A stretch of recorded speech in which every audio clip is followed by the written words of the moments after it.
Whispers of divinity in the cradle of civilization. Good evening, friend. I hope you're settled in, perhaps wrapped in a soft blanket, a steaming cup of tea on the table, or simply lying back, ready to let the world fade away for a while. Close your eyes, take a deep breath, and let me guide you to a distant place, a time when the first cities of humankind rose from the earth, cradled by rivers and dreams. Tonight, we're traveling to ancient Sumer, to the bustling city of Uruk, where a man named Enmer dared to dream of becoming a god. This is a story of ambition, faith, and the fragile line between mortal and divine. So, relax, let the worries of today slip away, and let's step into the past together. If you enjoy these soothing journeys through history, please consider subscribing to the channel. It helps keep these stories alive, and I'd love to have you along for more.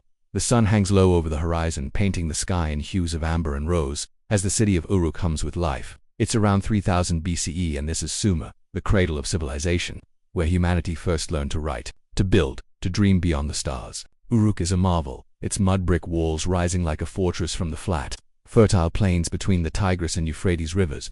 The air is thick with the scent of baked clay, ripe dates, and the faint tang of river water. Merchants call out in the marketplace, their voices mingling with the bleating of goats and the chatter of children chasing each other through narrow alleys. In the distance, the great ziggurat looms, its stepped terraces reaching toward the heavens, a bridge between the earthly and the divine. This is a city of gods and mortals, where every brick, every ritual, every breath is steeped in reverence for the divine. The Sumerians believe in a pantheon of gods: An, the Sky Father; Inanna, the goddess of love and war; Enlil, the lord of storms who shaped the fates of kings and farmers alike. Temples dot the city, their walls adorned with carvings of winged spirits and sacred bulls. Priests and priestesses, clad in linen robes, move through the streets, their faces serene, their hands carrying offerings of barley and wine. The people of Uruk live in the shadow of these gods, their lives governed by omens, prayers, and the rhythms of the seasons. Into this world steps Imr, a young man with eyes that gleam like polished obsidian and a voice that seems to carry the weight of the river itself. He's not a king, nor a warrior, nor a merchant with a fleet of boats. Enmer is a priest, one of many who serve in the temple of Inanna, the goddess whose star shines brightest in the evening sky. But Enmer is different.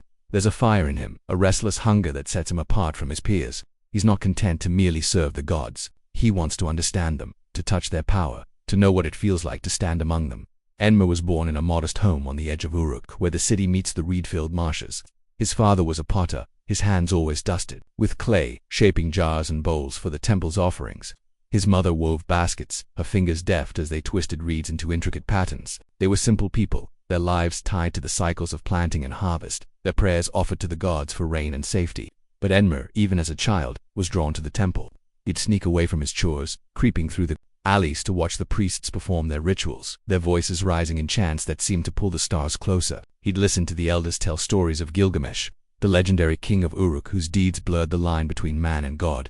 To young Enmer, the temple wasn't just a place of worship, it was a gateway to something greater. By the time he was a young man, Enmer had joined the priesthood, his quick mind and fervent devotion earning him a place in Inanna's temple. He learned to read the cuneiform tablets, to interpret the movements of the stars, to perform the sacred rites that kept the gods appeased. He was good at it, too good, perhaps.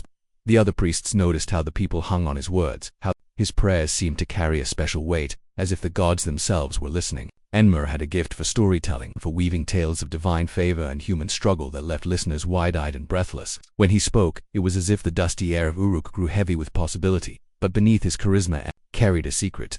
Late at night, when the temple was quiet and the city slept, he'd climb to the highest terrace of the ziggurat and gaze at the stars. There, alone with the cool night air and the distant croak of frogs from the marshes, he'd whisper questions to the heavens. Why were the gods so distant? Why did they choose some men to rule and others to toil? And, most dangerously, could a man become more than a man? Could he become a god? These were not idle thoughts. They were seeds, planted deep in Enmer's heart, waiting for the right moment to grow. Life in Uruk was not easy. Even in this cradle of civilization, the rivers that gave the city life could also bring destruction, flooding fields and homes with little warning. Droughts could turn the fertile plains to dust, leaving families hungry and desperate. The people looked to the temple for answers, for signs that the gods still cared. Enmer saw their fear, their hope, their need for something greater than themselves, and in their eyes, he saw an opportunity. If the gods were silent, perhaps he could speak for them. If the people needed a savior, perhaps he could be that savior. One evening, as the sun dipped below the horizon and the first stars appeared, Enmer stood before a small crowd in the temple courtyard. His linen robe caught the flicker of torchlight, and his voice was soft but steady, like the flow of the Euphrates. "The gods watch us," he said, his eyes sweeping over the faces before him. Farmers, weavers, mothers clutching their children. They see our struggles, our pain, but they also see our strength. They have given us this city, this land, this life, and I believe they have chosen me to bring their blessings closer to you. The crowd murmured, some nodding, others exchanging wary glances. It was a bold claim, but Enmer's voice had a way of making the impossible seem within reach. He spoke of a future where the gods walked among them, where floods and droughts would cease, where Uruk would shine as the greatest city in the world. He didn't call himself a god, not yet, but the seed was planted, and the people of Uruk were listening. If you're enjoying this journey through ancient Sumer, please subscribe if you like the video. It means the world to keep sharing these stories with you. Let's pause for a moment and imagine Uruk at its peak. The city is alive, its streets a tapestry of sounds and smells. Donkey carts rumble over packed earth, laden with barley and wool. Women grind grain in stone mortar, their laughter mixing with the clink of tools. In the marketplace, traders from distant lands barter for lapis lazuli and cedar, their voices rising in a dozen languages. The Euphrates flows nearby, its waters glinting under the sun, carrying boats laden with goods from cities far to the south. Above it all, the ziggurat stands as a silent sentinel, its bricks baked hard by the sun, its terraces adorned with flowering plants and sacred statues. Enmor moves through this world with purpose. He's young, perhaps in his early 20s, with a lean frame and a face that seems to hold both wisdom and longing. His dark hair is bound in a simple braid, and his eyes, sharp and searching, seem to see beyond the horizon. He's not a man of great wealth, but he carries himself with the confidence of someone who believes he's destined for more. The other priests respect him, though some whisper that his ambition is dangerous. The people, however, love him. When he walks through the marketplace, they call out to him, offering small gifts, a handful of dates, a woven bracelet, hoping for his blessing. But Enmer's heart is restless. He performs the rituals, pours the offerings, chants the prayers, but it's not enough. He wants more than a life of service. He wants to be remembered, to be revered, to be eternal. The stories of Gilgamesh, the king who sought immortality, haunt him.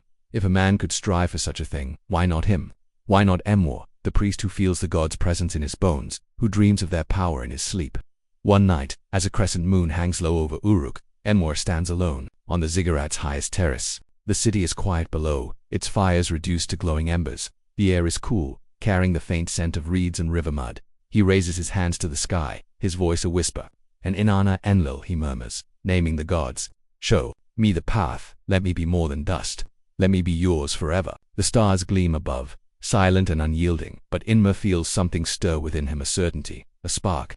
He believes the gods have heard him. He believes they have chosen him. This is only the beginning of Enmer's story, a tale of a man who dared to reach for the divine in a world bound by mortal limits.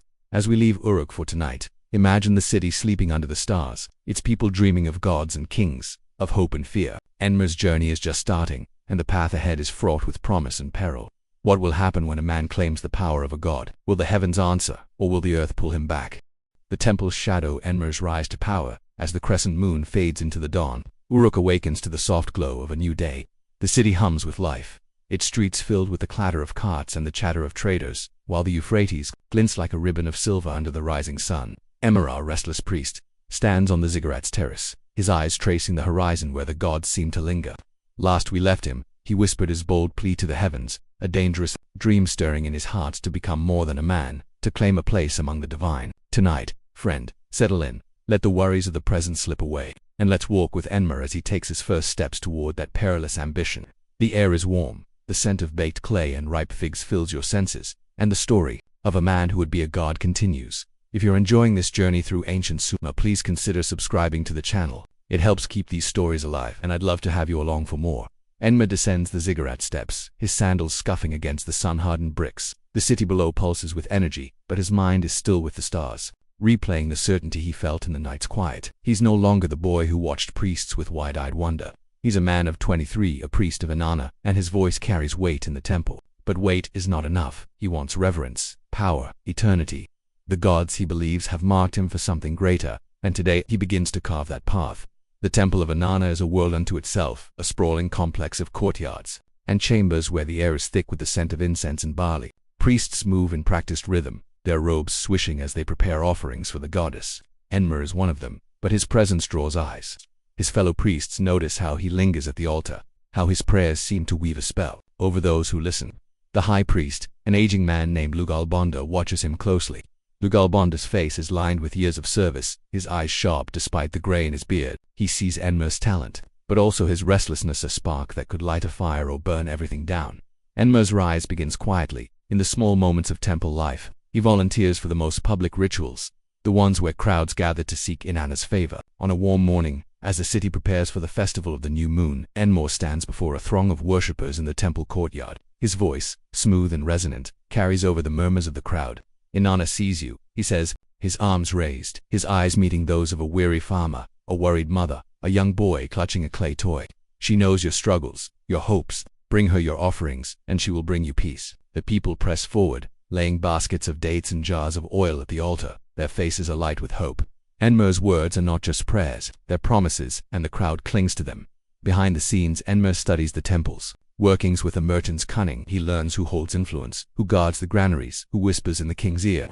The temple is more than a place of worship. It's the heart of Uruk's economy, controlling vast fields and herds. Priests manage the flow of grain, the distribution of water, the collection of offerings. Enmer sees power in these details, and he begins to cultivate allies. He befriends scribes who etch cuneiform tablets, their stylus strokes recording the temple's wealth. He shares wine with junior priests, listening to their frustrations, planting seeds of loyalty. To the laborers who haul barley to the storehouses, he offers kind words and small blessings, earning their quiet devotion. But Enmer's ambition doesn't go unnoticed. One evening, as the temple's torches cast flickering shadows on the walls, Lugalbanda summons him to a private chamber. The air is heavy with the scent of myrrh, and a single oil lamp glows between them. "You speak well, Enmer," Lugalbanda says, his voice low but firm. "The people listen to you, but beware. The gods choose their servants, not their equals." Enmer meets the older man's gaze, his heart pounding but his face calm. "I serve Inanna with all I am," he replies, his words measured. Lugalband nods, but his eyes linger, as if searching for the truth behind Enmer's composure. Outside the temple, Uruk is a city of contrasts. The wealthy live in spacious homes with courtyards shaded by date palms, while the poor crowd into mud brick hovels near the marshes. Floods and droughts threaten the crops, and omens eclipses strange births. Shifting stars keep the people on edge. Enmer sees their fear and their faith, two sides of the same coin. He begins to visit the marketplaces, not as a priest collecting offerings, but as a man among men. He listens to a weaver lament the cost of wool, a fisherman curse the river's low waters. "The gods are with us," he tells them, his voice warm, his hand resting briefly on a shoulder. "They see your strength, and they will reward it." The people nod, their eyes bright with trust. Enmer is no longer just a priest. He's becoming a figure of hope. One afternoon, in the shade of a tamarisk tree, Enmer meets a young woman named Shala, a potter's daughter who sells her family's wares in the market. Her hands are calloused, her dark hair braided tightly, but her eyes are sharp, curious. "Why do you speak to us?" she asks, setting down a clay jar. "Priests don't usually care what we think." Enmer smiles, crouching to meet her gaze. "I care because you are Uruk's heart," he says. "The gods love this city, and so do I." Shala studies him, skeptical but intrigued. She'll become important later, a voice of both support and challenge, but for now, she's just one of many drawn to Enmer's warmth. If you're enjoying this tale of ambition and faith, please subscribe if you like the video. It helps me keep bringing these stories to you, and I'd love to share the next chapter with you. Enmer's influence grows, but so does the tension. The temple is a hierarchy, and not all priests welcome his rise. A rival, a doer man named Zab, resents Enmer's popularity. Zababa is older, his devotion rigid, his prayers mechanical. He sees Enmer's charisma as a threat, his words as dangerously bold. One evening, as they prepare the altar for a ritual, Zababa mutters, "You speak as if you're Inanna's chosen. Be careful, Enmer. The gods don't share their glory." Enmer only smiles, but inside, his mind races. He knows he must tread carefully, but the dream in his heart burns brighter than ever. The city itself seems to pulse with Enmer's ambition. Uruk is growing, its walls expanding, its trade routes stretching to distant lands. Merchants bring stories of other cities. Eridu, Lagash, Nipaware, priests and kings wield power in the gods' names. Enmer listens, his mind weaving these tales into his own vision. If other men can shape cities, why not him? If the gods grant kings divine favor, why not a priest who dares to dream bigger? One night, as a storm gathers over Uruk, Enmer stands alone in the temple's inner sanctum. Lightning flashes through the high windows, casting jagged shadows across the statue of Inanna, her stone eyes gleaming. He kneels, his hands pressed to the cool floor, and whispers, "I am yours, but I am more. Show me how to rise." The thunder rumbles, and Enmer feels it in his chest, a sign. He believes that the gods are listening. He rises, his heart alight with purpose, ready to take the next step. As we leave Ima tonight, standing in the temple's shadow, imagine the city around him. The storm passes, leaving the air fresh and cool, the streets quiet but alive with whispers of change. Enmer's path is set, but it's a dangerous one, lined with allies and enemies, faith and doubt. What will happen when his dreams clash with the realities of Uruk? Will the gods lift him up or cast him down? The ziggurats call, a vision of the gods. The storm has passed over Uruk, leaving the city bathed in the soft light of dawn. The air carries the fresh scent of rain-soaked earth, mingling with the ever-present aroma of baked clay and river reeds. Enmer, our ambitious priest, stands in the temple's inner sanctum, his heart still racing from the thunder's rumble, which he took as a sign from the gods. Last we left him, he whispered his bold prayer to Inanna, his dream of divinity burning, brighter than ever. Tonight, friend, settle in, perhaps with a warm drink or nestled under a cozy blanket, and let's follow Enmer as he climbs higher, both on the ziggurat's steps and in his dangerous ambition. Let the worries of today fade, and let the ancient world of Sumer wrap you in its embrace. If you're enjoying this journey through the sands of time, please consider subscribing to the channel. It keeps these stories alive, and I'd love to have you along for more. The morning sun casts long shadows across Uruk's bustling streets, where merchants hawked their wares and farmers led donkeys laden with barley. Enmer moves through the temple of Inanna with purpose, his linen robe brushing the stone floor, his eyes sharp with determination. The other priests notice his intensity, the way he lingers at the altar, as if waiting for a divine whisper. Lugarbonda, the high priest, watches him from a distance, his weathered face unreadable. Enmer feels the weight of those eyes but presses forward, convinced that the gods have marked him for greatness. Today's no ordinary day. The temple prepares for a grand ritual, one held only when the stars align in a rare configuration, signaling Inanna's favor. The ziggurat, that towering bridge to the heavens, will host the ceremony at dusk, and Enmer has been chosen to lead the chants. It's a rare honor for one so young, and he knows it's a chance to prove himself not just to the temple, but to the gods themselves. As he helps prepare the offerings, jars of honey, baskets of dates, and a lamb adorned with a woven garland, he feels the spark within him grow. This is his moment, he believes, to touch the divine. The day passes in a blur of activity. Enmer oversees the scribes as they etch prayers onto clay tablets, their styluses scratching precise wedges into the soft surface. He speaks with the temple's musicians, ensuring the lyres and drums are tuned to echo the heavens' rhythm. He even visits the weaver's quarter, where Shala, the potter's daughter he met in the market, is delivering a batch of clay vessels for the ritual. She greets him with a cautious smile, her hands dusted with clay. "You're everywhere these days, Emero," she says, her tone teasing but curious. "What drives a priest to work so hard?" He laughs, brushing off her question with a charm that makes her eyes linger. "The gods call, Shala," he replies, and I answer. She nods, but there's a flicker of doubt in her gaze, a hint of the challenges to come. As dusk approaches, Uruk gathers at the base of the ziggurat. The crowd is a sea of faces, farmers, traders, mothers and children, all drawn by the promise of divine favor. The air is warm, heavy with the scent of incense and blooming tamarisk trees. Enmer climbs the ziggurat steps, his heart pounding, his robe catching the golden light of the setting sun. At the top, on the highest terrace, the altar awaits, adorned with flowers and surrounded by flickering oil lamps. The other priests stand in a semicircle, their faces solemn, but Enmer feels alive. As if the stars above are watching him alone, he begins the chant, his voice rising over the murmurs of the crowd below. "Inanna, Queen of Heaven, hear us," he calls, his words weaving through the twilight. "Your star shines bright, your love guides us, your strength protects us." The crowd sways, their voices joining his, a chorus that seems to pull the heavens closer. Enmer's eyes close, and for a moment he feels weightless, as if he's no longer bound to the earth. The wind carries the scent of river water and myrrh, and in that moment he's certain Inanna is with him. The gods have chosen him, but then something extraordinary happens. As the chant reaches its peak, a shooting star streaks across the sky, a brilliant arc of light that draws gasps from the crowd. Enmer's eyes snap open and he sees it, a sign, undeniable, blazing above the zig. The people whisper, their voices a mix of awe and fear. The gods speak, a woman cries. Inanna has answered, a man shouts. Enmer's heart leaps. He raises his arms, his voice steady despite the thrill coursing through him. "She hears us," he declares. "She blesses us tonight." The crowd roars, their faith ignited, and Enmer feels the weight of their adoration settle over him like a cloak. The ritual ends, and the crowd disperses, their chatter filled with talk of the star. Enmer lingers on the terrace, alone now, the night air cool against his skin. He looks to the sky, searching for another sign, but the stars are silent. Yet the memory of that streak of light burns in his mind. It was no coincidence, he tells himself. It was Inanna, marking him as her own. He whispers a prayer, not to serve, but to rise. "Let me be your voice," he murmurs. "Let me be your equal." If you're enjoying this tale of ambition and divine whispers, please subscribe if you like the video. It helps me keep sharing these stories, and I'd love to have you back for more. The days that follow are a whirlwind. The shooting star becomes The talk of Uruk, a story retold in markets and taverns. Enmer's name is on every tongue, his role in the ritual elevated to legend. He called to Inanna and she answered. A merchant says, his eyes wide, he's blessed. A weaver whispers to her neighbor.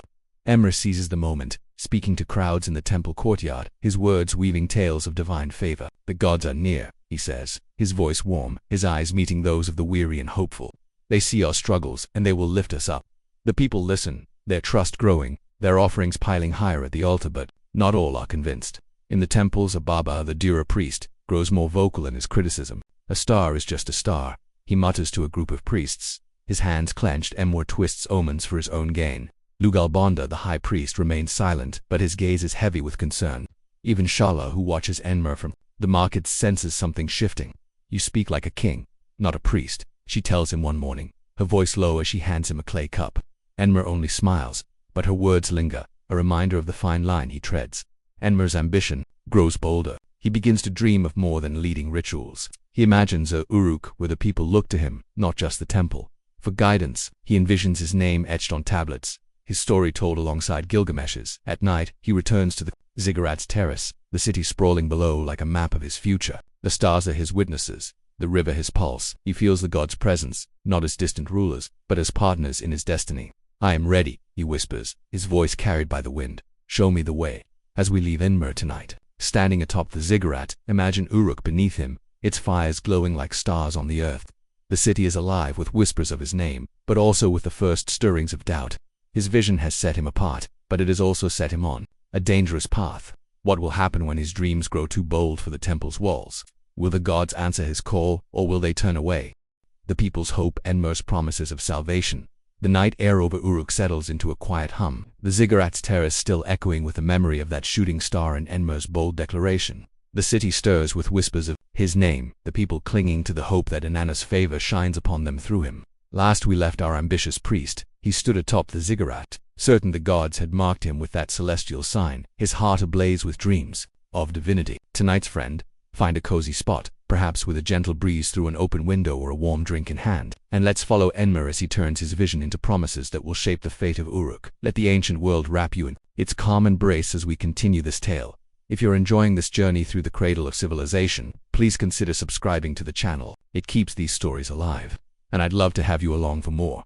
The morning sun rises over Uruk, casting golden light across the mud brick homes and the shimmering Euphrates. Enmer descends from the ziggurat, his sandals leaving faint impressions in the dukest earth, his mind racing with the events of the night before. The shooting star has ignited something in the people, a flicker of hope in a world often shadowed by floods, droughts, and the unpredictable whims of the gods. He feels their eyes on him as he moves through the temple courtyard, their murmurs, a soft chorus of awe and expectation. This is his moment. He knows to weave that hope into a promise that will bind them to him in the temple. The air is thick with the scent of burning myrrh and freshly baked bread offered to Inanna. Enmer gathers the junior priests, his voice steady as he outlines his plan. The gods have spoken, he says, his eyes meeting theirs with quiet intensity. They want us to lead Uruk to a new era. We must show the people their favor. The priests nod, some with enthusiasm, others with caution, but none dare challenge him outright. His influence has grown since the ritual, and even Lugalbanda, the high priest, seems to watch him with a mix of pride and unease. Enmer assigns tasks, more offerings to prepare, more prayers to compose, turning the temple into a hub of activity. Word spreads quickly. By midday, a crowd gathers in the temple courtyard, their faces a tapestry of hope and hardship. Farmers with calloused hands, mothers cradling infants, traders weary from the marketor look to Enmer as he steps forward. The sun beats down, warming the stones beneath his feet, and a gentle breeze carries the scent of the river. He raises his hands, his linen robe catching the light, and begins to speak. Friends of Uruk, he says, his voice warm and inviting, like a storyteller by a fire. Last night, Inanna's star blessed us. She sees your toil, your love for this city. She has chosen me to bring her protection closer to you. The crowd leans in, their breaths held. Enmer pauses, letting the silence build, then continues. The floods that drown your fields, the droughts that parch your throats, these will fade if we honor her together. Bring your offerings, your prayers, and I will carry them to the goddess. Together, we will build a Uruk where no family goes hungry, where the gods walk among us. His words are a lifeline, a promise of salvation in a world where the divine, it often feels distant. The people cheer, their voices rising like the wind, and baskets of grain, jars of oil, and even a few precious silver rings are laid at his feet. Among the crowd stands Shelah, the potter's daughter, her clay-stained hands clasped tightly, She watches Enmer with a mix of admiration and doubt, her sharp eyes catching the way he commands attention. After the crowd disperses, she approaches him, her voice soft but firm. "You promise much, Enmer," she says, holding out a small clay bowl as an offering. "But can the gods really hear you so well?" He smiles, taking the bowl, his fingers brushing hers. "They hear us all, Shala," he replies, "but they need a voice. I am that voice." She nods, unconvinced but intrigued, her presence a quiet challenge to his growing certainty. Enmer's promises spread beyond the temple. He visits the poorest quarters near the marshes, where homes lean precariously against the water's edge. The air here is damp, tinged with the earthy smell of reeds and the faint rot of stagnant pools. He sits with families, sharing bread, listening to their tales of lost crops and sick children. "The gods see your pain," he tells a widow, her eyes red from tears. "Offer what you can, and I will ask Inanna to heal your land." The widow nods, her hands trembling as she hands him a single date. Enmer's heart swells with each offering, each act of faith reinforcing his belief that he's destined for more. But not all embrace his vision. In the market, a group of elders mutters discontent. He speaks like a king, one says, his voice low.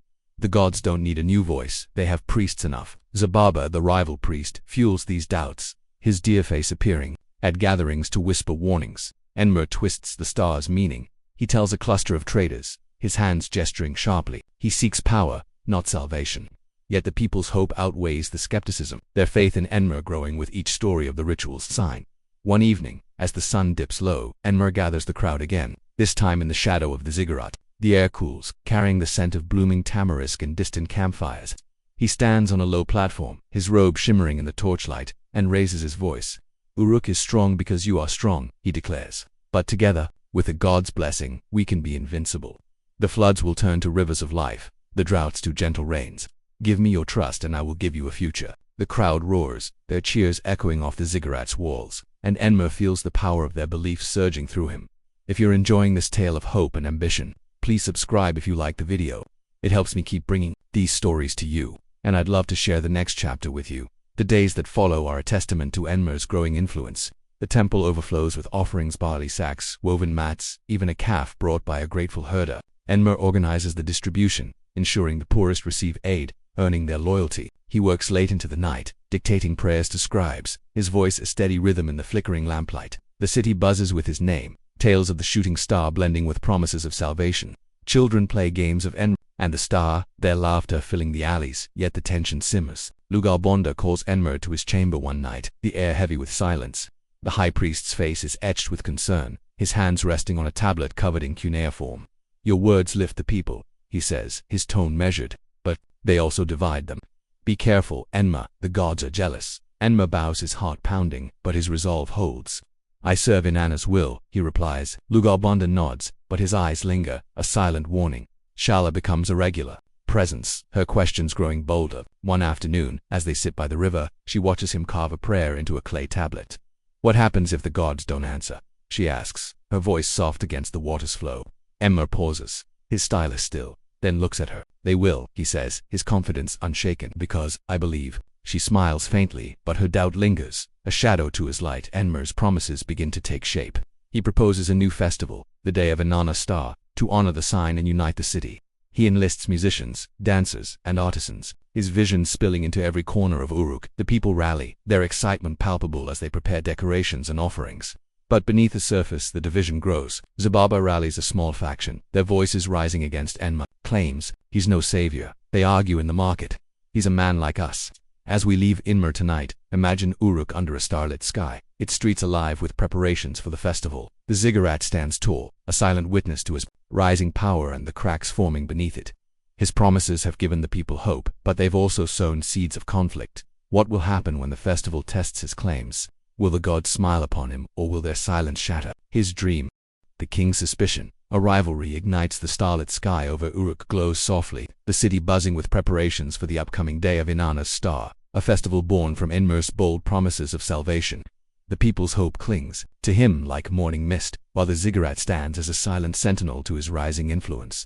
Last we left our determined priest, he stood amidst a divided Uruk, his words weaving a future of divine favor, yet stirring unease among the temple's elders and a growing faction of skeptics. Tonight, friend, settle into a comfortable spot, perhaps with a gentle breeze or a warm drink, and let's follow Enmer as his ambition draws the watchful eye of the king, igniting a rivalry that will test his dreams. Let the ancient world of Sumer lull you into its peaceful embrace. If you're enjoying this journey through the cradle of civilization, please consider subscribing to the channel. It keeps these stories alive, and I'd love to have you along for more. The morning sun bathes Uruk in a golden hue, its rays dancing on the Euphrates as merchants set up their stalls and children chase each other through the alleys. Enmer moves through the temple courtyard, overseeing the festival preparations with a steady hand. The air carries the scent of fresh bread and the faint temps of river water, mingling with the incense rising from the altars. Baskets of dates and jars of honey pile up, offerings from a people who see him as their bridge to the gods. His voice guides the priests and artisans, his presence a beacon of purpose. But beyond the temple walls, a shadow looms, the king of Uruk, whose golden throne sits atop the city's power. Now, turning its gaze toward Enmer, King Sholgi is a man of imposing stature, his broad shoulders draped in a robe of deep crimson, edged with gold. His dark eyes, sharp as a falcon's, have ruled Uruk for nearly 2 decades, his reign marked by victories over rival cities and the expansion of trade along the rivers. He resides in a palace of mud brick and cedar, its walls adorned with carvings of lions and stars, a testament to his divine mandate from An, the sky god.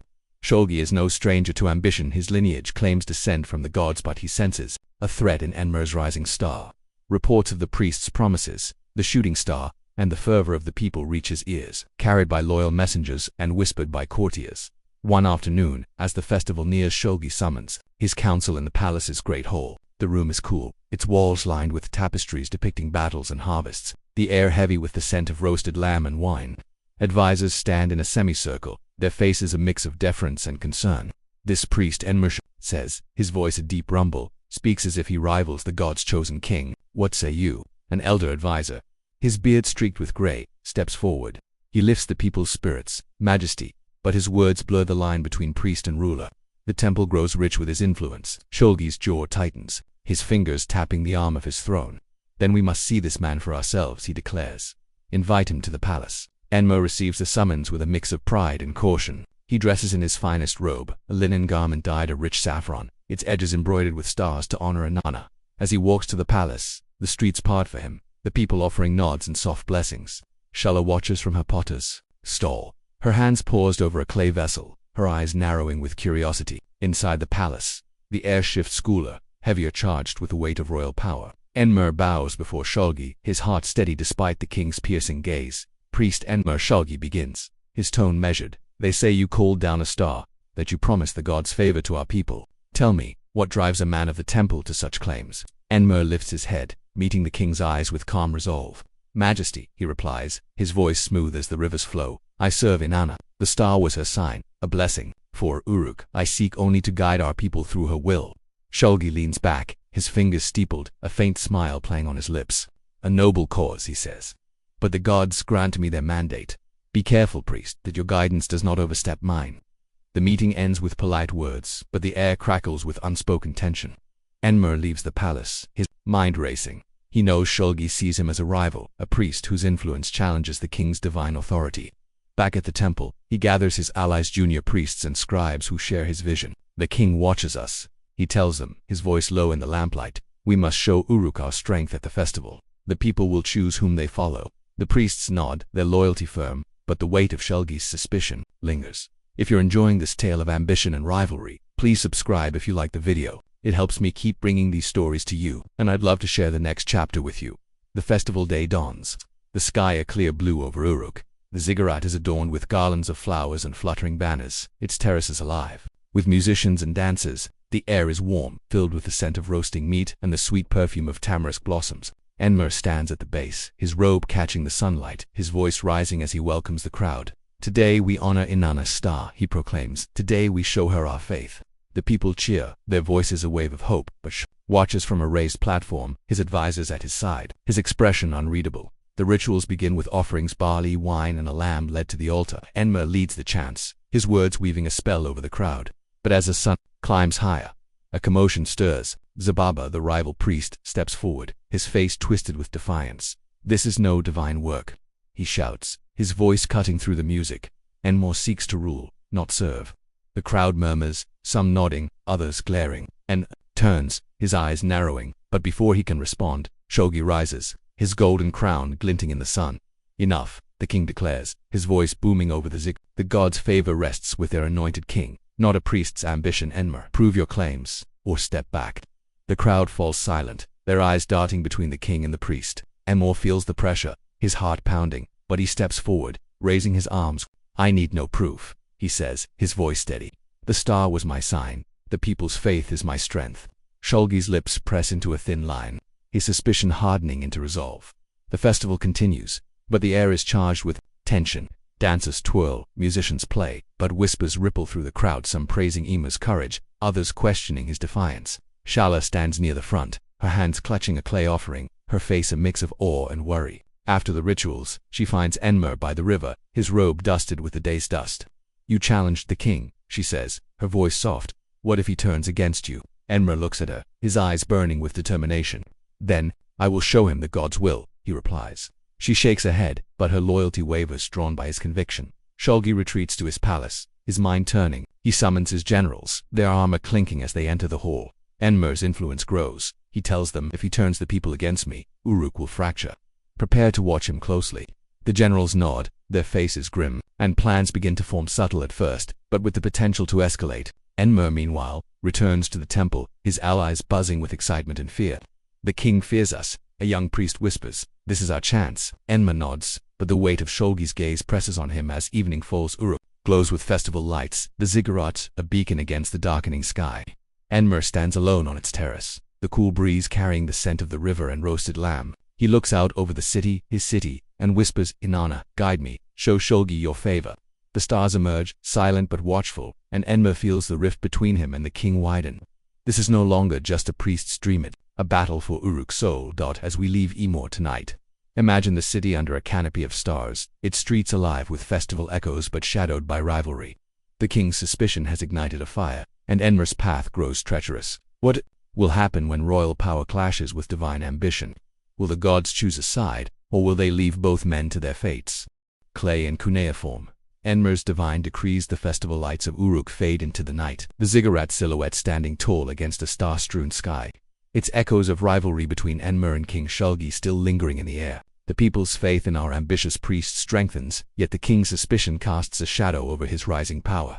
Last we left Enmer, he stood defiant on the terrace, his words challenging Shulgi's authority, while the city teetered on the edge of division. Tonight's friend, find a quiet corner perhaps with a soft pillow or the gentle hum of evening, and let's follow Enmer as he carves his divine vision into clay, deepening the rift with the crown. Let the ancient world of Sumer soothe you as this tale unfolds. If you're enjoying this journey through the cradle of civilization, please consider subscribing to the channel. It keeps these stories alive, and I'd love to have you along for more. The morning sun creeps over Uruk, its golden rays warming the mud brick walls and glinting off the Euphrates' gentle waves. Enmer awakens in the temple's quiet chambers, the scent of last night's incense still clinging to the air. His mind is ablaze with the festival's success and its risks. The people's cheers ring in his ears, but so does Shulgi's stern warning. He knows the king's gaze is fixed on him, a predator assessing its prey, yet Enmer's resolve hardens. If the gods have chosen him, he must make that choice undeniable. Today he will etch his destiny into the very records of Uruk he gathers. His closest allied scribes skilled in cuneiform, their fingers nimble with clay tablets, and junior priests eager to serve his vision. The temple's scriptorium becomes his workshop, a room filled with the earthy smell of wet clay and the soft scratch of styluses. Sunlight filters through small windows, casting patterns on the floor as Enmer dictates his first decree. Inanna has spoken through the star, he says, his voice steady. She has anointed me to guide Uruk. Let this be written that all may know her will. The scribes nod, their hands moving swiftly, pressing wedge-shaped marks into the soft clay. The tablets begin to take shape, each one a testament to Enmer's claim. One declares, on the night of the star, Inanna chose Enmer as her voice, to bring peace and prosperity to Uruk. Another records a promise, offerings to Enmer shall reach the goddess, ensuring fertile fields and gentle rains. The words are bold, blending myth and reality, designed to cement his divine status. Enmer watches the tablets dry in the sun, their surfaces hardening like his ambition. He imagines them stored in the temple archives, read by generations, his name etched into history alongside the gods. Word of the decrees spreads quickly. Enmer sends scribes to the marketplace, where traders and farmers gather, to read the tablets aloud. The air is warm, thick with the scent of roasting barley and the distant temps of the river. A crowd forms, their faces a mix of awe and curiosity as a young scribe's voice rises. Enmer is Inanna's chosen, he proclaims, holding up a tablet. Honor him, and the gods will bless you. Some cheer, laying offerings at the scribe's feet. Dates, wool, even a small copper ring. Others mutter, their eyes darting toward the palace, where Shulgi's banners flutter. Shala finds Enmer that afternoon, her potter's hands dusted with clay as she approaches him near the temple gate. "You're writing yourself into the gods' story," she says, her tone a blend of wonder and worry. "What if the king sees this as a challenge?" Enmer smiles, taking a clay shard from her and tracing a star into it. "The king rules the land, Shala," he replies. "But the gods rule the heavens. I serve their will." She studies him, her dark eyes searching, then hands him the shard. "Be careful," she whispers. "Power can break as easily as clay." Her words linger, a quiet reminder of the fragility beneath his boldness. Inside the palace, Shulgi's council convenes, the air heavy with the scent of cedar and wine. A messenger delivers one of Enmer's tablets, its cuneiform gleaming with fresh ink. Shulgi reads it, his fingers tightening on the clay. "This priest dares to claim divine favor," he growls, his voice echoing off the stone walls. "He undermines my rule with these writings." An advisor, a wiry man with a shaved head, steps forward. "Majesty, the people believe him. The tablets give his words weight. We must act." Shulgi nods, his mind turning. "Send spies to the temple," he orders. "Let's see how deep this rebellion runs." Enmer, unaware of the palace's moves, presses forward. He commissions a grand tablet, larger than the others, to be placed at the ziggurat's base. It reads, "Enmer, voice of Inanna, brings the god's blessing to Uruk. Honor him, and the city shall thrive."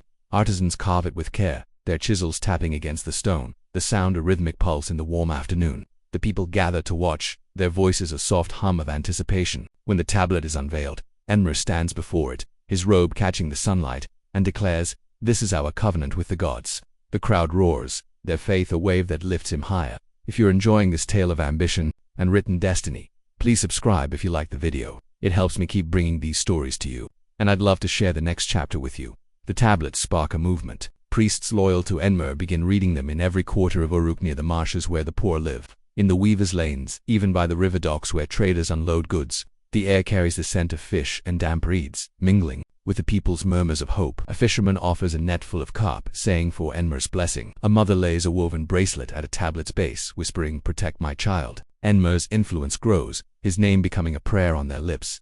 Yet the division deepens.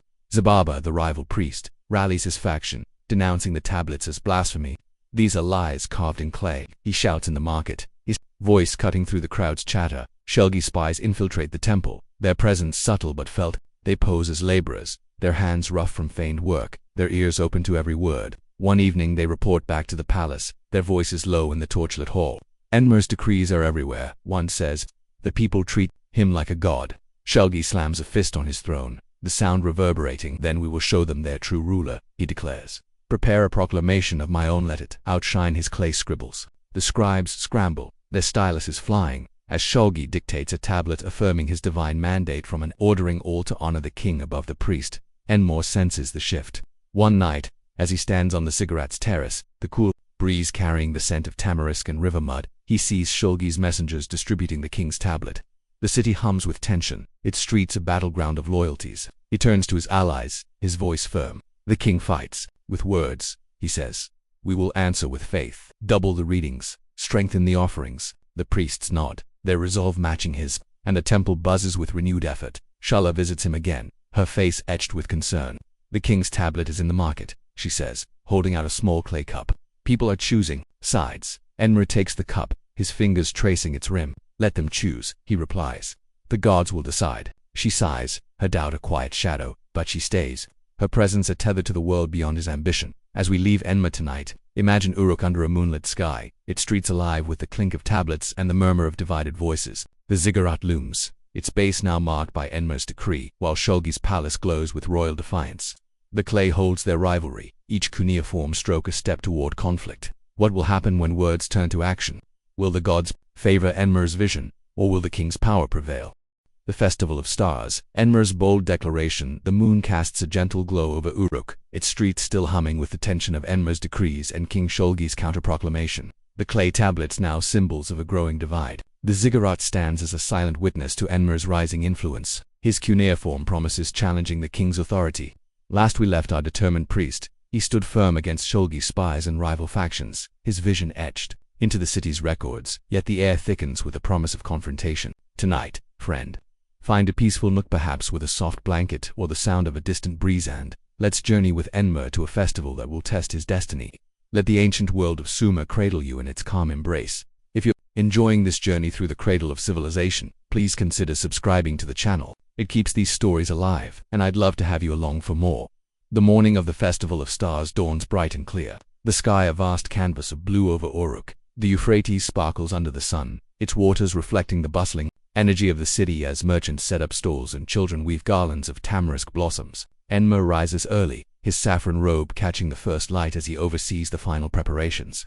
The air is warm, filled with the scent of roasting lamb and the sweet aroma of honeyed dates, a prelude to the celebration ahead. The ziggurat is adorned with banners and flowers, its terraces alive with musicians tuning lyres and priests arranging offerings.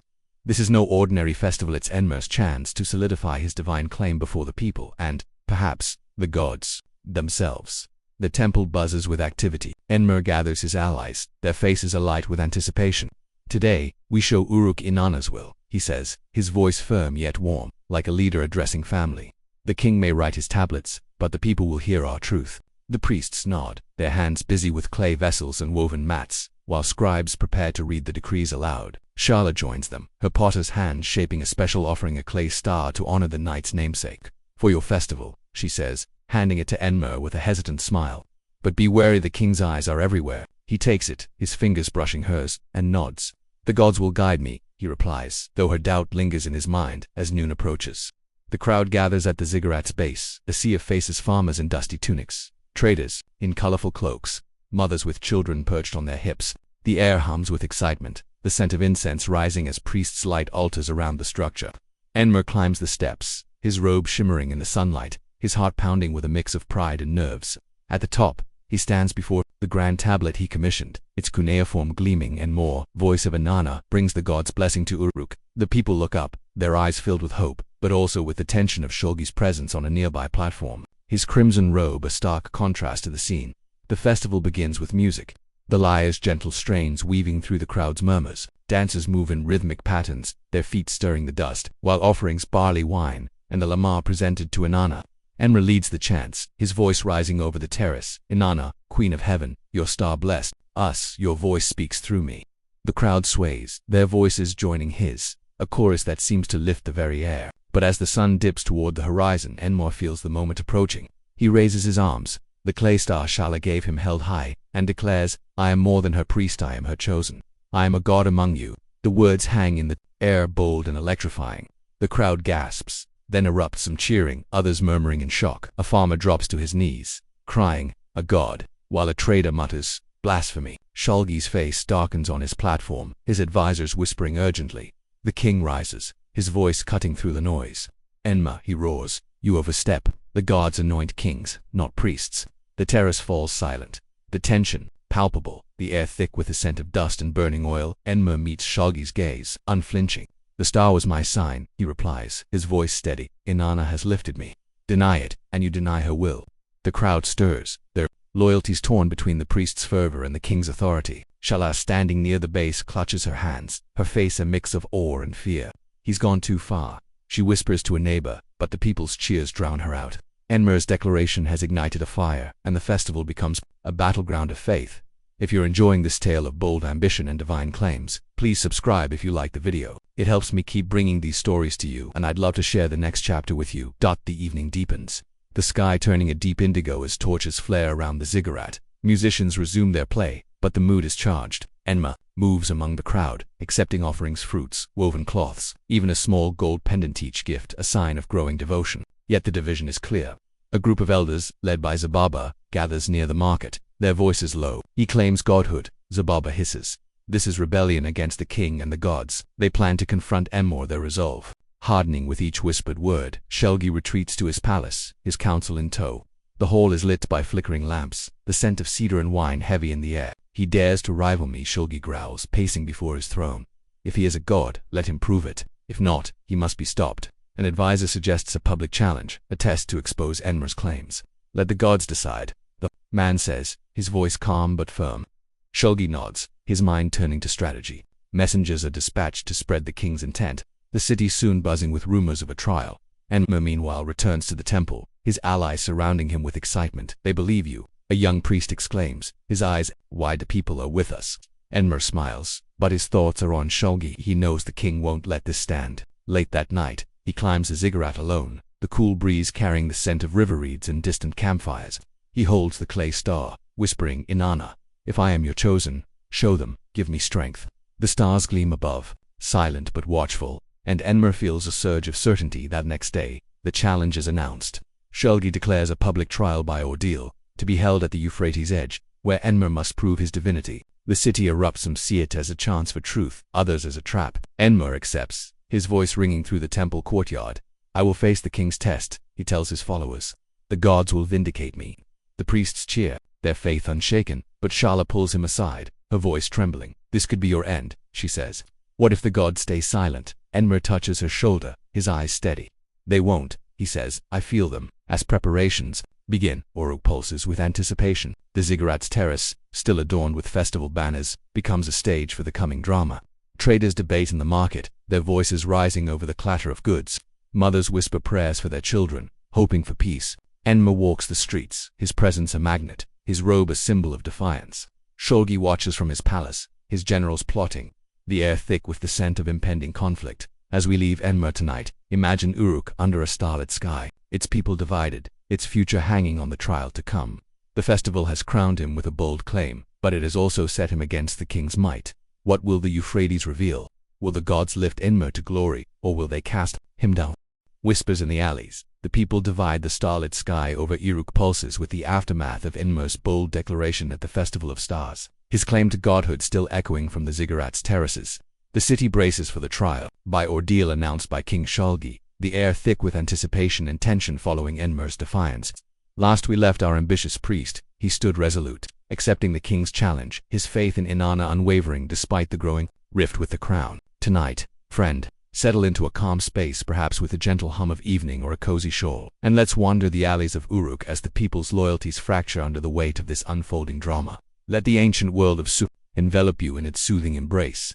If you're enjoying this journey through the cradle of civilization, please consider subscribing to the channel. It keeps these stories alive, and I'd love to have you along for more. The morning sun rises over Uruk, its golden light spilling across the Euphrates and casting long shadows through the city's narrow alleys. Enmer moves through the temple, his saffron robe brushing the stone floor, his mind focused on the trial ahead. The air carries the scent of baking bread and the faint temps of river mud, a familiar comfort amid the brewing storm. The priests around him are a mix of excitement and unease, their hands busy with preparations, clay offerings, woven garlands, and prayers etched for the ordeal. Shala lingers nearby, her potter's hands shaping a small vessel, her eyes reflecting worry. The people talk, she murmurs. Some call you a savior, others a fool. Enmer nods, his smile faint. Let them talk, he replies. The gods will speak at the river. Word of the trial spreads like wildfire. By midday, the alleys buzz with whispers. The cobblestone paths alive with the shuffle of sandals and the clatter of market stalls. Near the weaver's quarter, a group of women gather, their looms silent as they share tales. Enmer brought us hope, one says, her hands smoothing a thread. The star proved it. Another shakes her head, her voice low. He challenges, the king, what if the gods punish us all? Their voices rise and fall, a tapestry of faith and fear, the division creeping into every home dot in the market. Traders pause over their good states, fish and wool, debating Enmer's fate. A merchant, with a weathered face, slams a fist on his stall. He's no god, he growls. Shulgi's the true ruler, anointed by an. Nearby, a young farmer counters, the star was a sign. Enmer saved my crops with his blessings. The argument draws a crowd, their voices clashing like waves, the air thick with the scent of spices and sweat. Coins change hands as bets. Our place to Enmer triumph, or will the king's might prevail? Zababa, the rival priest, seizes the moment. He moves through the alleys, his dour face a stark contrast to the festival's lingering joy. At a corner near the marshes where the poor huddle in damp huts, he gathers a small group. The air here is heavy with the smell of reeds and stagnant water. Enmer's pride will bring ruin, he declares, his voice cutting through the damp stillness. He defies the king and the gods. Stand with me, and we'll restore order. Some nod, their faces etched with worry, their loyalty to tradition outweighing their hope in Enmer. They begin to organize, their whispers a quiet rebellion against the priest's rising tide. Meanwhile, Enmer's followers grow bolder. In the upper temple courtyard, a young scribe reads the decrees aloud, his voice steady over the clink of offerings. Enmer is Inanna's voice, he proclaims, holding up a tablet. A crowd forms, their faces alight with faith, farmers, mothers, even a child offering a handful of figs. He'll prove it at the river, a woman says, her eyes shining. The gods will save us. Enmer watches from the shadows, his heart swelling with their trust. though Shulgi's challenge looms large. If you're enjoying this tale of faith and division, please subscribe if you like the video. It helps me keep bringing these stories to you, and I'd love to share the next chapter with you. As evening falls, the alleys transform into stages for the city's split soul. Near the docks, where the Euphrates laps against wooden piers, fishermen gather, their nets still dripping. Enmer's prayers brought fish after the drought, one says, his voice gruff but certain. The king's done nothing. Another spits into the water. He's a priest, not a god. Shulgi will crush him. Their debate draws passers-by. The air thick with the scent of fish and the distant aroma of roasting meat from a nearby stall. In the wealthier quarters, where homes rise with courtyards shaded by date palms, the mood shifts. A nobleman sips wine, his robe edged with gold, and scoffs. Enmer's a dreamer. He tells his guests, the air cool and perfumed with flowers, Shulgi's lineage is divine. This trial will end his folly. His companions nod, their loyalty to the crown firm, their voices a counterpoint to the streets below. Shala walks these alleys, her clay-stained hands clutching a basket of offerings. She listens to the whispers: hope from a child, fear from an elder, anger from a traitor. At a quiet corner, she finds Enmer, his robe dusted from the day's work. The city's breaking, she says, her voice soft. Some love you, some hate you. What if the trial fails? Enmer looks at her, his eyes steady. The gods will answer, he says. My faith is their voice. She sighs, placing a small clay star in his hand, a silent prayer for his safety. Shulgi, from his palace, watches the division grow. The hall is lit by oil lamps, the scent of cedar and roasted lamb filling the space. His advisors report the alley's unrest. Their voices low. The people are split, one says. Enmer's followers grow, but so does opposition. Shulgi's fingers tap his throne, his mind calculating. Let them divide, he replies. The trial will settle this. Prepare the riverbank. All see his fall. Generals nod, their armor clinking as they plan the spectacle. The air charged with royal intent. Enmer prepares in the temple, his allies surrounding him with offerings and prayers. A priest offers a garland of flowers, saying, for your victory. Enmer accepts it, his smile warm but his thoughts deep. He knows the trial is more than a test, it's a battle for Uruk's heart. Late that night, he climbs the ziggurat, the cool breeze carrying the scent of tamarisk and river mud. He holds Shala's star, whispering, Inanna, let your people see me. The stars gleam above, their silence a quiet challenge. The next day the city stirs with the trial's approach. The riverbank is prepared, a platform erected for Shulgi, the crowd gathering in a semicircle. Traders pause their stalls, mothers hush their children, elders lean on canes or lies on the water's edge. Enmer walks through the alleys, his followers trailing, their voices a soft chant. Enmer, voice of Inanna, they call. Across the city Zababa's faction gathers, their murmurs a counterpoint. Down with the pretender, they whisper. The air hums with division, the scent of dust and anticipation thick. As we leave Enmer tonight, imagine Uruk under a twilight sky, its alleys alive with whispered loyalties and rival chants. The ziggurat looms its terraces, a silent witness to the coming ordeal. The people are split, their hopes and fears hanging on the rivers. Judgment, what will the trial reveal? Will Enmer's faith triumph, or will Shulgi's power prevail? The priestess's warning, a voice of doubt. The twilight deepens over Uruk. The alleys still alive with the murmur of divided loyalties as the city braces for Enmer's trial by ordeal at the Euphrates' edge.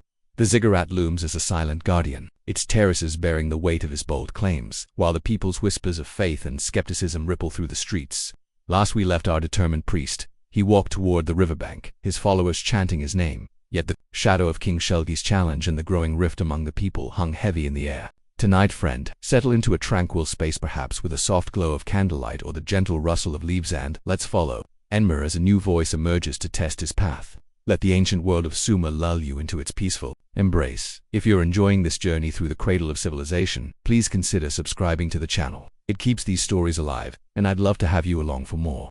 The morning sun casts a warm glow over Uruk, its rays dancing on the Euphrates as the city prepares for the trial. Enmer stands in the temple courtyard, his saffron robe catching the light, his hands tracing the clay star Shala gave him.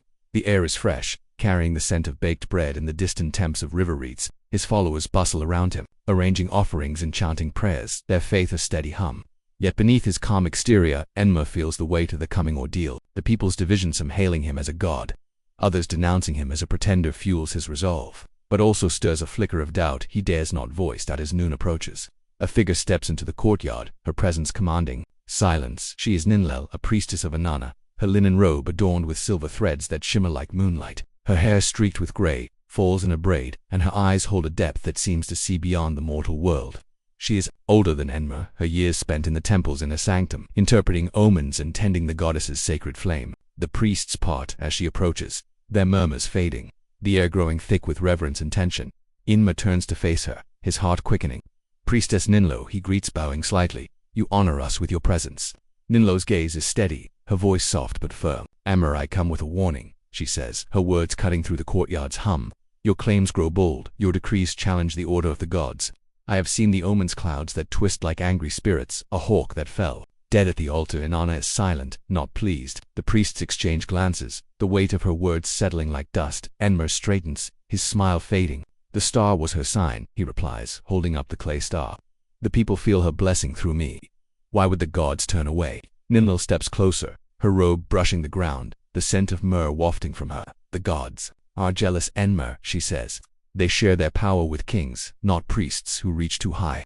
Your trial at the river may bring judgment, not vindication. Step back, or risk their wrath. Her eyes search his, a plea beneath her sternness. But Enmer's jaw tightens. I trust Inanna's will, he says. The river will prove it. The encounter ripples through the temple. Priests whisper in corners, their voices a mix of awe at Ninl's wisdom and loyalty to Enmer's vision. Shala, working nearby, overhears and approaches, her hands dusted with clay.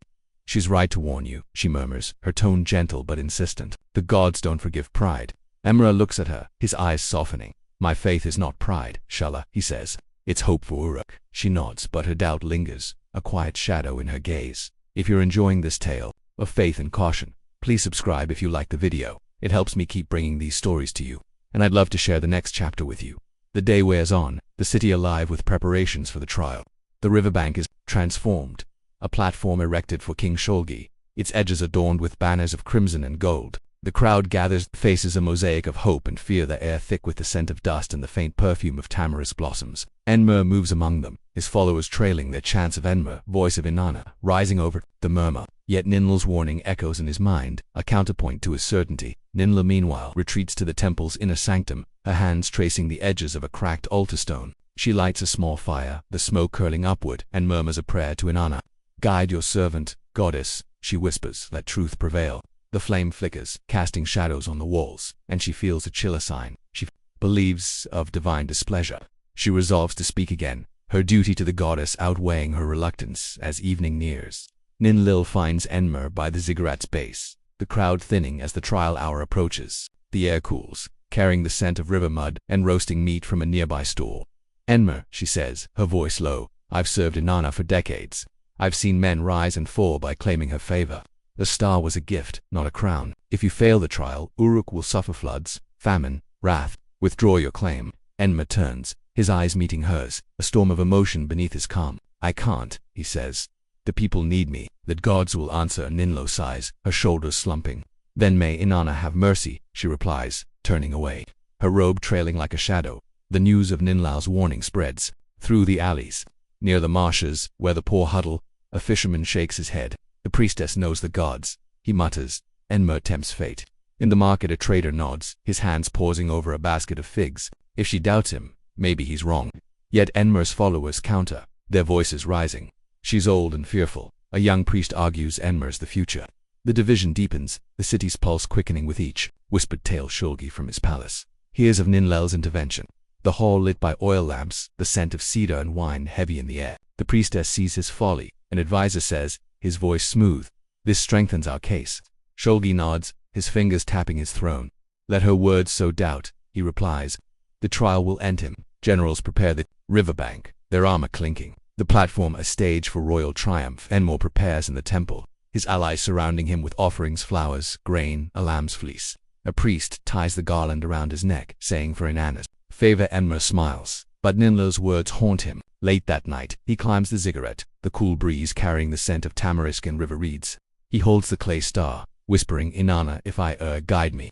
If I'm chosen, prove me. The stars gleam above, their silence a quiet test. The trial day arrives, the riverbank crowded with Uruk's people. The platform gleams with Sholgi's banners, the king seated in regal splendor, his crimson robe a stark contrast to the scene. Enma stands at the water's edge, his robe catching the morning light, his followers chanting behind him. Ninla watches from the crowd, her face a mask of solemnity, her prayer beads clicking softly. The air hums with anticipation, the scent of dust and hope thick. Sholgi rises, his voice booming.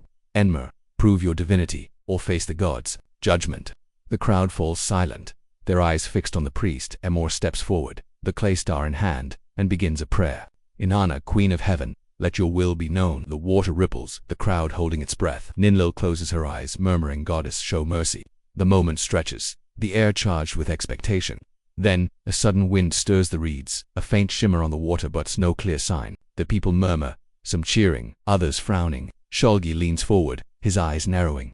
Is this your proof? He challenges. Enmer's heart sinks but he stands tall, his faith a fragile shield. As we leave Enmer tonight, imagine Uruk, under a midday sun, the riverbank alive with uncertainty. The ziggurat looms, its terraces a silent witness to the trial's ambiguity. Ninlo's warning has sown doubt, the people's loyalties teetering, and the gods remain silent. What will this trial reveal? Will Enmer's faith hold, or will it crumble under the weight of divine silence? The river's judgment, a test of divinity. The midday sun beats down on Uruk, the riverbank alive with the murmur of uncertainty following Enmer's trial prayer. Where the faint wind and shimmer offered no clear sign from the gods, the ziggurat, it stands tall, its terraces bearing witness to Ninlal's warning and the people's divided loyalties, while the shadow of King Shulgi's challenge looms larger. Last we left our resolute priest, he stood at the Euphrates' edge, his faith tested by the priestess's doubts and the crowd's wavering hope, the air thick with anticipation. Tonight, friend, find a serene spot perhaps with a cool drink, or the soft rustle of curtains, and let's follow Enmer as the river delivers its verdict. Let the ancient world of Sumer wrap you in its tranquil embrace. If you're enjoying this journey through the cradle of civilization, please consider subscribing to the channel. It keeps these stories alive, and I'd love to have you along for more. The afternoon sun hangs high over Uruk, its heat shimmering off the Euphrates as the crowd presses closer to the riverbank. Enmer stands at the water's edge, his saffron robe damp with sweat. The clay star Shala gave him clutched tightly in his hand. The air is warm, heavy with the scent of river mud and the faint perfume of tamarisk blossoms carried by a gentle breeze. His followers form a semicircle behind him, their chants of Enma, voice of Inanna rising and falling, while Shulgi presides from a raised platform, his crimson robe a stark symbol of royal authority. Ninla watches from the crowd, her silver-threaded robe glinting, her prayer beads clicking softly as she murmurs to herself. Shulgi rises, his voice cutting through the murmur. Enma, you claim divinity, he declares, his tone resonant with command. The gods test their chosen through the river. Step into its waters and prove your truth. If Inanna favors you, you will emerge unharmed. If not, the river will claim you. The crowd falls silent, their breaths held, the air charged with expectation. Enmor nods, his heart pounding but his face calm. He steps forward, the cool water lapping at his sandals, then deeper until it reaches his waist.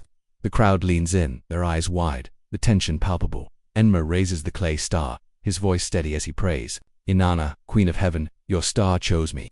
Let this river bear witness to your will. The water swirls around him, its surface rippling under the sun. For a moment, nothing happens. The crowd murmurs, some hopeful, others skeptical. Then, a sudden current surges, pulling at Enmer's robe, threatening to drag him under. He stumbles, his arms flailing, and a gasp rises from the onlookers. Shala cries out, her hands clutching her chest, while Nindl closes her eyes, her lips moving in silent prayer. But Enmer fights back, his faith a lifeline. He plants his feet, gripping the star, and shouts, Inanna, save me. The current slows, the water calming as if by an unseen hand. A faint shimmer dances across the surface, and Enmer emerges, soaked but standing, the clay star intact. The crowd erupts, some cheering, a miracle, others muttering, luck, not divinity. Shulgi's face hardens, his advisors whispering urgently.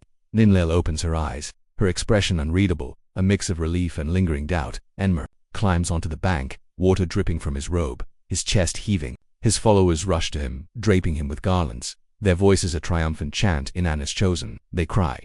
Shala pushes through, her hands trembling as she touches his arm. You're alive, she whispers, her eyes wet. But was it her, or the river's whim? Enmer smiles, exhaustion mingling with triumph. It was her, he says, though a flicker of uncertainty lingers in his mind. If you're enjoying this tale of faith and trial, please subscribe if you like the video. It helps me keep bringing these stories to you, and I'd love to share the next chapter with you. The aftermath spreads through Uruk like a wave. In the alleys near the marshes, a fisherman slaps his knee, grinning. He walked the river. He exclaims, the air thick with the scent of reeds and fish. Inanna saved him. Nearby, an elder shakes his head, his voice low. The water spared him, but where's the proof? Shulgi's still king. The debate ignites, voices clashing over stalls and hearths, the city's division deepening. Enmer's followers distribute clay stars, their hands busy, their chants growing louder.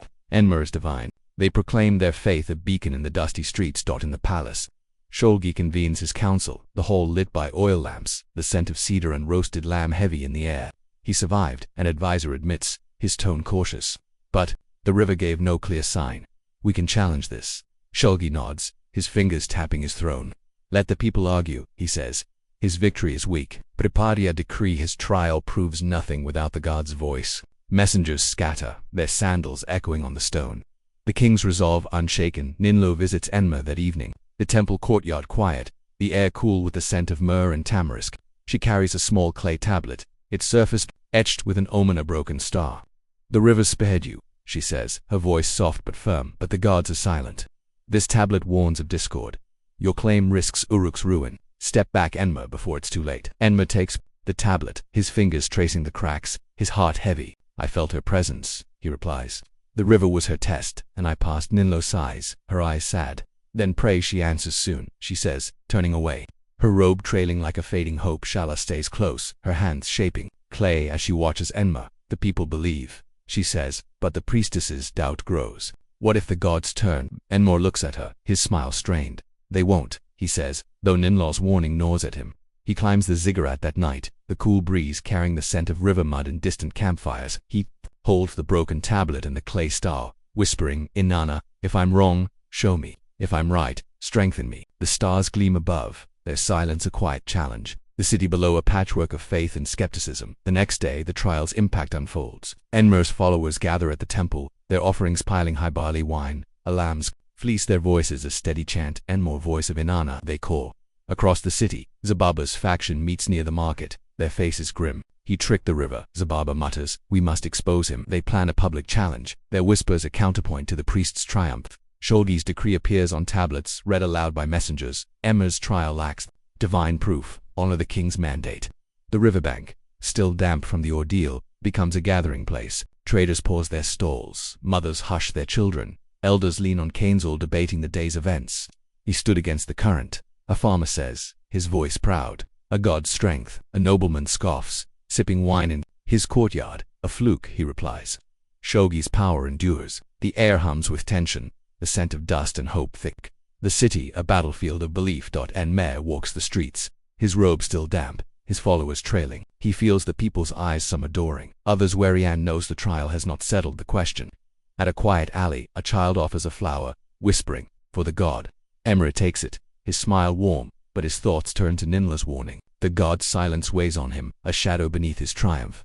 As we leave Enmor tonight, imagine Uruk under a starlit sky, its riverbank, a stage of unresolved judgment. The ziggurat looms, its terraces a silent witness to the trial's ambiguity. The people are torn, the king unyielding, and the gods remain distant. What will this partial victory bring? Will Enmer's faith hold, or will doubt unravel his dream? The gods silence Enmer's desperate plight. Starlit sky stretches over Uruk. The riverbank still damp from Enmer's trial. Where the Euphrates' ambiguous judgment left the city divided and the gods will unclear. The ziggurat looms, as a silent sentinel, its terraces echoing with the people's torn loyalties. While King Shulgi's unyielding stance and Ninla's warning cast long shadows over Enmor's partial victory. Last we left our resolute priest, he walked the streets, his damp robe a symbol of survival. Yet burdened by doubt as the crowd's faith wavered and the gods remained silent. Tonight, friend, find a peaceful retreat, perhaps with a warm shawl, or the soft hum of evening, and let's follow Inmer as he seeks a sign in the temple's quiet depths. Let the ancient world of Sumer soothe you with its timeless tale. If you're enjoying this journey through the cradle of civilization, please consider subscribing to the channel. It keeps these stories alive, and I'd love to have you along. For more, the morning sun creeps over Uruk, its golden rays filtering through the temple's high windows, casting soft patterns on the stone floor. Enmer awakens in a small chamber, the scent of myrrh and stale incense lingering in the air. His saffron robe, still damp from the river, hangs nearby, a reminder of the trial's unresolved outcome. The air is cool, carrying the faint temps of river reeds and the distant clatter of the waking city. His followers' chants echo faintly. Outside their faith, a steady pulse, but Enmer feels a hollow ache. The river spared him, yet the god's silence gnaws at him. Ninla's warning replaying in his mind like a persistent drumbeat. He rises, his sandals scuffing the floor, and moves to the temple's inner sanctum, a sacred space reserved for the highest rituals. The room is dim, lit by a single oil lamp, its flame flickering over the statue of Inanna, her stone face serene, her eyes unyielding. The air grows heavy with the scent of burning herbs as Enmer kneels before her, the clay star Shala gave him, clutched in his hands. His followers have brought offerings, barley dates, a woven mat piling them at the altar. Their voices a soft hum outside. But Enmer needs more than their faith. He needs a sign, a clear voice from the goddess to silence his doubts and affirm his claim. He begins to pray, his voice low and trembling at first, then rising with urgency. Inanna, Queen of Heaven, your star chose me, he murmurs, his fingers tracing the star's edges. The river tested me, and I stood. Why'd he stay silent? Guide me, strengthen me, show Uruk your will. The flame flickers, the smoke curling upward, but no answer comes. The statue remains still, its silence a weight on his shoulders. Enmer's heart races, his breath shallow. He presses his forehead to the cool stone, whispering, if I've erred, forgive me. If I'm your chosen, speak. Outside, the temple courtyard buzzes with activity. Shala arrives, her potter's hands dusted with clay, carrying a small vessel as an offering. She finds a young priest and asks, how is he? The priest lowers his voice. He's been in the sanctum since dawn, seeking a sign. The people wait, but the gods are quiet. Shala nods, her eyes troubled, and sets the vessel by the altar. She knows Enmer's faith drives him, but Ninlil's omened the broken star haunts her thoughts. She lingers, her presence a quiet anchor amid the uncertainty. If you're enjoying this tale of faith and searching, please subscribe if you like the video. It helps me keep bringing these stories to you, and I'd love to share the next chapter with you. Hours pass, the sun climbing higher, its heat seeping through the temple walls. Enmer remains in the sanctum, his prayers growing desperate. He lights more lamps, their flames casting dancing shadows, the air thick with smoke and the scent of burning sage. He recalls the river's surge, the faint shimmer moments he took, as Inanna's favor, but now they feel distant, like dreams fading at dawn. Inanna, he pleads, his voice breaking. I've given everything, my life. My voice, don't abandon me. The silence presses back, the statue's gaze unyielding, and Enmer slumps, his hands trembling. Ninlil enters the sanctum, her silver-threaded robe brushing the floor, her presence a quiet intrusion. She carries a clay tablet, its surface etched with new omens, a twisted reed, a darkened star. Enmer, she says, her voice gentle but firm. I've prayed as well. The signs are grim. The gods are angry, not silent. Your claim shakes. Their order. Leave the temple, seek forgiveness, or Uruk will pay. Enmer looks up, his eyes red, his resolve cracking. I felt her, he insists, the star, the river, they were hers. Ninlil kneels beside him, her hand on his shoulder. Feelings deceive, she replies. The gods demand humility. She leaves the tablet, its weight a silent admonition, and departs. The news spreads through the temple. Priests whisper in corners, their voices a mix of concern and loyalty. A young scribe approaches Enmer, his face eager. The people still believe, he says. They wait for your word. Enmer nods, forcing a smile, but the doubt gnaws deeper.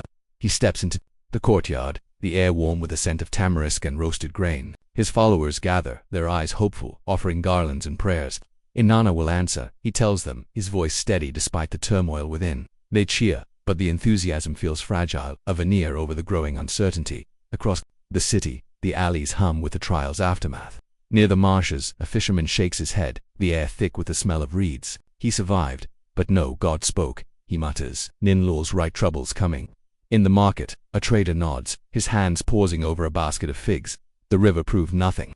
Shulgi's still king. Yet Enmer's followers counter, their voices rising. He stood against the current. The farmer exclaims, that's divine. The division widens, the city a patchwork of belief and skepticism. Shulgi, from his palace, receives reports, the hall lit by oil lamps, the scent of cedar and wine heavy. He lives, but the gods are mute, an advisor says, his tone cautious. Ninlil's warning spreads doubt. Shulgi leans back, his fingers tapping his throne. Let him falter, he replies. His silence will break him. Increase the guard watch, the temple. Generals nod, their armor clinking. The air charged with royal intent. Enmer returns to the sanctum that night. The cool breeze carrying the scent of river mud and distant campfires. He lights a final lamp, its flame steady, and kneels again. Inanna, he whispers, if I'm wrong, take this burden. If I'm right, give me a sign before the city turns. The flame flickers, the smoke curling, but the silence holds. He slumps, the clay star and broken tablet beside him, his faith a fragile thread. Outside, Shala watches from the courtyard, her hands idle, her heart heavy with worry. The next day, the temple grows quiet. Enmer emerges, his face drawn, his voice subdued as he addresses his followers. We wait for Inanna's word, he says. Keep your faith, they nod, but the enthusiasm wanes, their offerings fewer. In the alleys, Zababa's faction gains ground, their whispers louder. He's lost the gods' favor, they mutter. The king will prevail. Shulgi's decree circulates, read aloud by messengers. Enmer's trial lacks divine proof, honor the king. As evening falls, Enmer climbs the ziggurat, the city sprawling below like a map of his dreams. The air cools, carrying the scent of tamarisk and river reeds. The the stars emerging silent and distant. He holds the clay star, whispering in honor, "Don't forsake me." The night deepens, the city's pulse, a mix of hope and doubt. The gods silence a growing chasm. As we leave Inmer tonight, imagine Uruk under a moonlit sky, its temple a haven of fading faith, its ziggurat a witness to his desperate plea. The people waver, the king presses, and the gods remain distant. What will this silence bring? Will Enma find his sign, or will his dream crumble? The fall of a would-be god, betrayal and ruin. The moonlit sky drapes over Uruk. The ziggurat silhouette, a somber guardian as Enma's desperate plea lingers unanswered in the temple's sanctum. The city teeters on the edge, its people divided by faith and doubt, while King Shelgi's pressure mounts and the god's silence deepens the chasm in Enma's resolve. Last we left our faltering priest. He stood atop the ziggurat, clutching the clay star and a broken tablet. His whispered prayers met only by the night's stillness, his followers' faith waning. Tonight, friend, find a quiet haven with a gentle candle or the soft sigh of evening, and let's follow Enmer as his dream unravels amid betrayal and ruin. Let the ancient world of Sumer cradle you in its reflective calm. If you're enjoying this journey through the cradle of civilization, please consider subscribing to the channel. It keeps these stories alive. And I'd love to have you along for more. The morning sun rises over Uruk, its golden light filtering through the temple's high windows, casting long shadows across the stone floor. Enmer awakens in the sanctum, the air heavy with the stale scent of burned sage and the faint tang of river reeds drifting in. His saffron robe lies crumpled beside him, the clay star and broken tablet still in his hands. Their weight a constant reminder of the god's silence. The temple is quieter now, the usual hum of his followers subdued, their offerings fewer as doubt creeps into their hearts. Enmer rises, his movements slow, his mind a battlefield of faith and fear. He knows the city watches, waiting for a sign that may never come down. In the courtyard, Shala finds him, her potter's hands empty for once, her face etched with concern. "The people talk," she says softly, her voice barely above the morning breeze. "Some say you've lost Inanna's favor. Others wait for Shalgi to act." Enmer meets her gaze, his eyes tired but resolute. "I felt her once," he replies. "The star, the river, they were real. I won't abandon them." Shala sighs, placing a hand on his arm. "But if the gods are silent, the king won't be," she warns. Her words linger, a quiet echo of Ninl's caution, as she turns to her work, leaving Enmer to his thoughts. The tension breaks that afternoon. Zababa, the rival priest, gathers his faction in the market, the air thick with the scent of figs and dust. His dear face is alight with purpose as he addresses the crowd. "Enmer's silence is proof," he declares, his voice cutting through the chatter. "He claims godhood, yet the gods forsake him. Join me, and we'll restore Uruk's true order." The crowd murmurs, some nodding, their loyalty to tradition outweighing their hope in Enmer. A young priest from Enmer's circle, swayed by doubt, steps forward. "I've seen no sign," he admits, his voice trembling. "I stand with Zab." The betrayal stings, a crack in Enmer's foundation, and word spreads like wildfire. Inside the palace, Sholgi seizes the moment. The hall is lit by oil lamps, the scent of cedar and roasted lamb heavy as his council convenes. Enmer's support crumbles. An advisor reports, his tone triumphant. Zababa turns his own against him. Sholgi leans forward, his fingers tapping his throne. "Then we strike," he says. "Send the guard to the temple, arrest him for sedition, let the people see his fall." Generals nod, their armor clinking, and messengers hasten to carry the order. The air charged with royal intent. Enmer senses the shift as the day wanes. The temple grows tense, priests whispering in corners, their eyes darting toward the gates. A scout bursts in, breathless. The king's guard approaches. He cries. Enmer's heart sinks, but he rallies his remaining followers. "Prepare the sanctum," he commands, his voice steady despite the panic. "We'll defend Inanna's will." They barricade the doors with benches and mats, their hands trembling, the air thick with the scent of fear and myrrh. Shala joins them, her clay vessel in hand, her resolve firm. "I'll stay," she says. "For you, for Uruk." If you're enjoying this tale of ambition and downfall, please subscribe if you like the video. It helps me keep bringing these stories to you, and I'd love to share the next chapter with you. The guard arrives at dusk, their spears glinting in the torchlight, the clatter of armor echoing through the temple courtyard. Sholgi leads them, his crimson robe a stark contrast to the scene, his face set with determination. The priests inside brace themselves, their chants a defiant hum, but the numbers are against them. Enmer stands at the sanctum's threshold, the clay star raised, his voice ringing out. "Inanna, protect us," he cries. The doors shudder under the guard's blows with splintering, and the air fills with the scent of dust and desperation. Barricade gives way, and the guard surges in. Their spears leveled, Enmer fights back, grabbing a staff to fend them off, but the odds overwhelm him. A blow strikes his shoulder, and he stumbles, the clay star slipping from his hand to shatter on the stone. His followers scatter, some captured, others fleeing, into the night. Shala screams, rushing to his side, but a guard pulls her back, her vessel crashing to the floor. Enmer, she cries, her voice lost in the chaos. The priests are subdued, their chants silenced, the temple a battlefield of broken faith. Shalgi steps forward, his presence commanding. Enmer, your claim ends here, he declares, his voice booming over the fallen. You are no god, only a man who defied the god's order. Enmer, blood trickling from his temple, meets the king's gaze, his eyes defiant but dimming. In honor, chose me, he rasps, his voice weak. Shalgi shakes his head, motioning to the guard.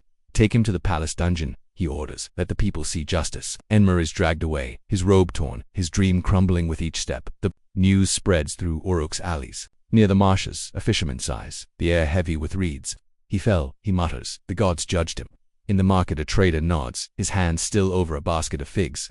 Shalgi was right, yet a few whisper dissent, their voices low.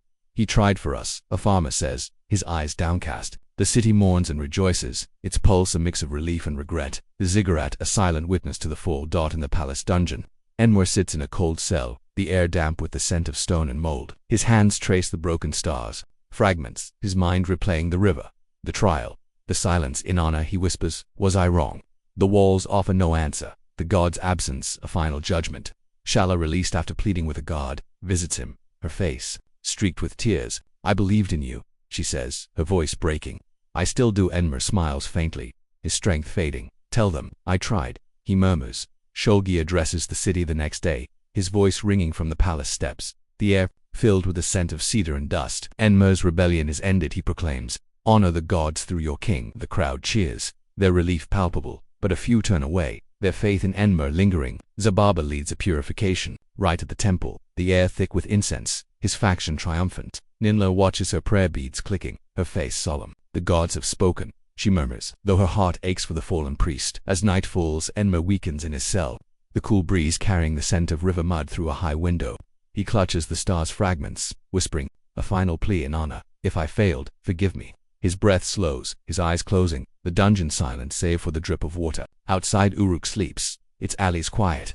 The ziggurat, a monument to a dream lost. As we leave Enmer tonight, imagine Uruk under a starless sky, its temple reclaimed, its people healing from the rift. The ziggurat stands, its terraces a testament. Two ambitions rise and fall. Enmer's dream has ended, but its echoes linger. What legacy will his fall leave? Will Uruk find peace, or will new ambitions rise?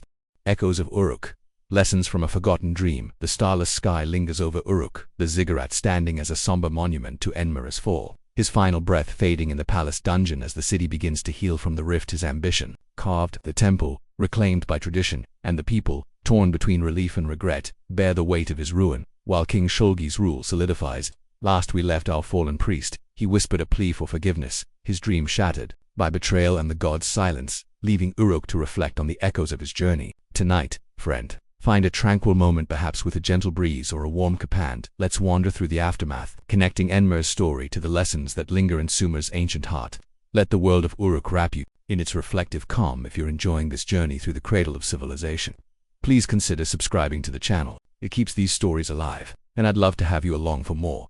The morning sun rises over Uruk, its golden rays spilling across the Euphrates, warming the mud brick walls and the silent ziggurats. The air carries the familiar scent of baked bread and river reeds, a gentle reminder of life continuing despite the night's turmoil. In the palace dungeon, Enmer's cell lies empty, his body taken by the river at dawn, a quiet end to a man who dared to touch the divine. The city awakens to the news, its alleys humming with a mix of mourning and relief.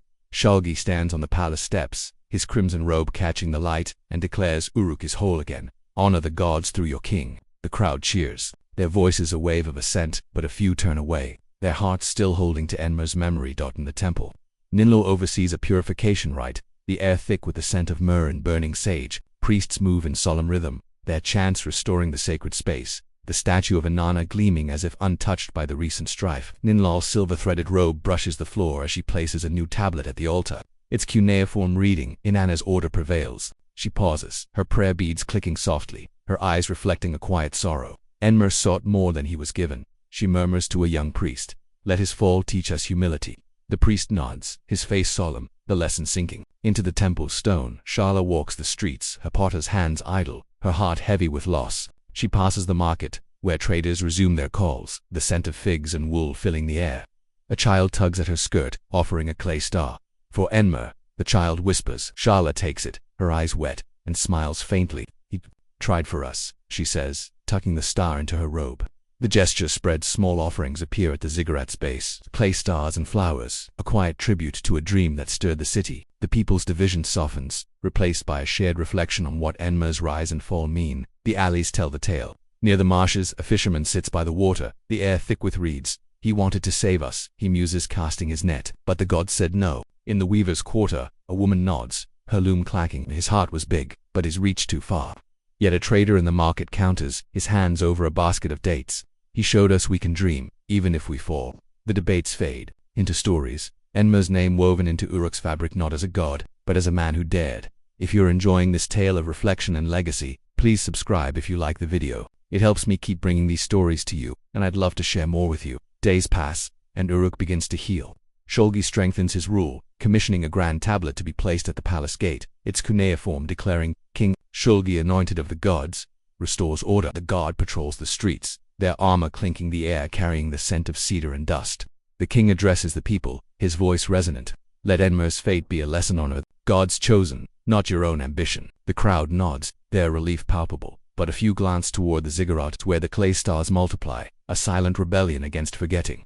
Ninlil teaches the priests, her voice steady in the temple's quiet. "The gods guide through humility," she says, holding up the broken star tablet. Enmer's era was to seek their throne, not their service. The young priests listen, their faces thoughtful, the lesson etched into their training. She visits the ziggurat at dusk, the air cooling with the scent of tamarisk and river mud, and places a flower among the offerings. "Rest now," she whispers. Her prayer, a bridge between past and present. Shala returns to her potter's wheel, her hands shaping clay with renewed purpose. She crafts stars, each one marked with a small cross, a symbol of Enmer's dream and its cost. "He gave us hope." She tells a customer, the air warm with the scent of baked earth. "These are for remembering." The stars sell quickly, carried to homes and stalls, a quiet legacy taking root. Children play games of Enmer in the river, their laughter filling the alleys. The story evolving into a tale of courage and caution. The city's pulse shifts. Traders resume their routes, their boats gliding along the Euphrates, the scent of fish and cargo mingling with the breeze. Farmers tend their fields, their prayers now directed to Shulgi's mandate, the air thick with the smell of fertile soil. Yet the ziggurat remains a focal point, its terraces a place of quiet reflection. Elders gather there at night, the cool air carrying their murmurs. "He tried to be a god," one says, "but he showed us our strength," another replies. The debate softens into understanding. Enmer's fall, a mirror to their own dreams. Shulgi, from his palace, watches the city stabilize, the hall lit by oil lamps, the scent of wine and roasted lamb heavy. Enmer's lesson holds. An advisor says, his tone satisfied. The people return to order. Shulgi nods, his fingers resting on his throne. "Let his name fade, but not his warning," he replies. Yet reports trickling, clay stars appearing in distant villages. Enmer's story spreading beyond Uruk. The king frowns, aware that some lessons outlive their teachers. One evening, as the sun sets, Shala climbs the ziggurat, her hands carrying a final star. She places it among the offerings, the air cool with the scent of tamarisk and river reeds. "You changed us," she whispers, looking out over Uruk. The city glows with fires, its people moving forward, their lives touched by Enmer's ambition. The stars above gleam, silent but eternal, a reminder of dreams that rise and fall. As we leave Uruk tonight, imagine the city under a vast sky. Its ziggurat, a monument to a forgotten dream, its people weaving Enmer's story into their own. The temple hums with renewed faith, the palace stands firm, and the alleys carry whispers of lessons learned. Enmer's fall has ended his quest, but it has left a legacy, hope tempered by humility, ambition balanced by reality. What will Uruk build from these echoes? Will his story inspire new dreams, or serve as a caution for generations to come? If you enjoyed this chapter and want to explore more tales from the past, please subscribe if you liked the video. Your support keeps this story alive, and I can't wait to share more with you. For now, rest well, friend. Let the whispers of ancient Uruk carry you into a peaceful sleep. Good night.